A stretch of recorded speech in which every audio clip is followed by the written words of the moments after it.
तो देखिए हमारा क्वेश्चन है मॉइस्ट हीट स्टरलाइजेशन क्या होता है। तो मॉइस्ट हीट स्टरलाइजेशन की हमको यहाँ पर डिसएडवांटेज और एडवांटेजेस की बात करनी है। तो मॉइस्ट हीट स्टरलाइजेशन हमारा आया कहाँ से है। देखिए जो हमारा मॉइस्ट हीट स्टरलाइजेशन है उससे पहले हम बात करते हैं स्टरलाइजेशन की। तो हमने देखा था कि मेथड्स ऑफ स्टरलाइजेशन के अंदर हमारे 4 मेथड थे।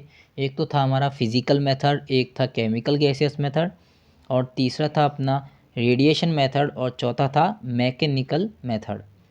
तो अब क्या होता है, अपना जो फिजिकल मेथड था वो अपने 2 पार्ट्स में डिवाइड था। एक तो थे अपने ड्राई हीट स्टरलाइजेशन और एक थे अपने मॉइस्ट हीट स्टरलाइजेशन। यानी कि जो हमारा मॉइस्ट हीट स्टरलाइजेशन है ये हमारा एक पार्ट है फिजिकल मेथड का, जो कि हमारा है मेथड ऑफ स्टरलाइजेशन के अंदर एक मेथड।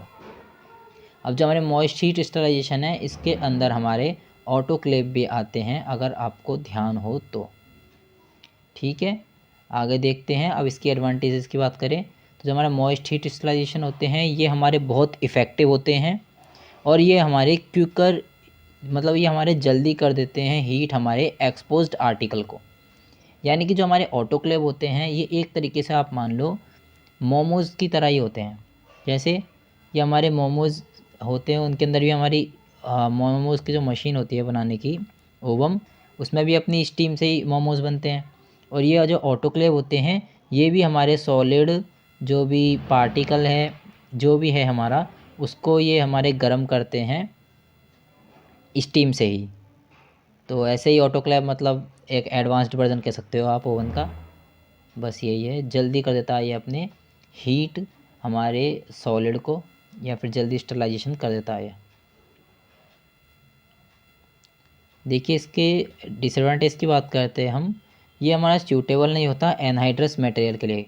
मॉइस्ट हीट स्टरलाइजेशन हमारे सूटेबल नहीं होती एनहाइड्रस मटेरियल के लिए, जैसे कि हमारे पाउडर्स हो गए, ऑयल हो गया और फैट हो गए।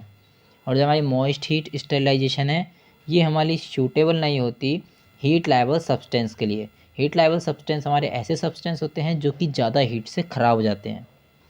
और जो हमारे ये जो हीट लायबल सब्सटेंस होते हैं ये हमारे स्टैंड नहीं कर सकते हमारे 115 डिग्री सेल्सियस या फिर उनसे ज़्यादा पर।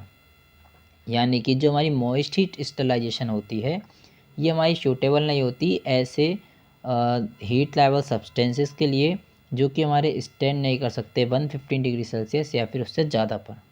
चलिए अब चलते हैं नेक्स्ट क्वेश्चन पर।